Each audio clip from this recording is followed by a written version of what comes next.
അപ്പോൾ നമ്മുടെ കോഴിക്കോട് കുന്നമംഗലത്ത് നിന്ന് കാണുന്ന കസ്റ്റമറിനെ കമൻറ്റ് ചെയ്യുക. അവിടെ നിന്ന് ഇന്നലെ രാത്രി വന്ന് സ്റ്റേ ചെയ്ത് അല്ലേ? ഇന്നലെ രാത്രി നമ്മൾ എത്തി ഇങ്ങോട്ടായിട്ട് വന്നതാണ്. അപ്പോൾ ഷോപ്പ് നേരത്തെ ഒരു 7:30 ആകുമ്പോൾ അടയ്ക്കുന്നതായപ്പോൾ നമുക്ക് വിഷമമായി. അപ്പോൾ എന്തായാലും വന്നത് ARലേക്ക് വരണം എന്ന് വിചാരിച്ചിട്ടാണ്.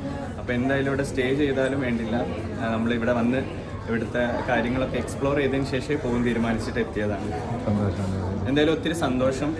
ഞാൻ വിചാരിച്ച എല്ലാ കളക്ഷൻസും എനിക്ക് ഇവിടെ കാണാനും പറ്റുന്ന പോലെയൊക്കെ പർച്ചേസ് ചെയ്യാനും പറ്റി. അപ്പോൾ എൻ്റെ അഭിപ്രായത്തിൽ എല്ലാവരും ഡയറക്റ്റ് തന്നെ വന്നിട്ട് പർച്ചേസ് ചെയ്യുക, അല്ലാതെ നമ്മുടെ വീഡിയോസ് മാത്രം കണ്ടിട്ട് കാര്യമില്ല, നേരിട്ട് വന്ന് ആ ഒരു അനുഭവം വേറെ തന്നെയാണ്. സർവീസൊക്കെ ഓക്കെ ആയിരുന്നല്ലേ? എല്ലാവരും എന്താ പറയുക, ഇവിടുത്തെ എസ്പെഷ്യലി ഇവിടുത്തെ സ്റ്റാഫ് നല്ല പെരുമാറ്റമാണ്. ഒരു ഇൻഡിവിജ്വൽ കെയർ നമുക്ക് കിട്ടി. എന്താ പറയുക, സന്തോഷം. സാരിയൊക്കെ അടിപൊളിയായിരുന്നു. പിന്നെ സച്ചിൻ്റെ കൂടെ ഇവിടെ വരാനൊരു ഭാഗ്യമുണ്ടായി. നന്നായി, എല്ലാ സ്റ്റാഫൊക്കെ അടിപൊളിയായിരുന്നു. ഞങ്ങൾ കൂടെ വന്ന അജിത ചേച്ചി പൊളിയാണ്. സന്തോഷം.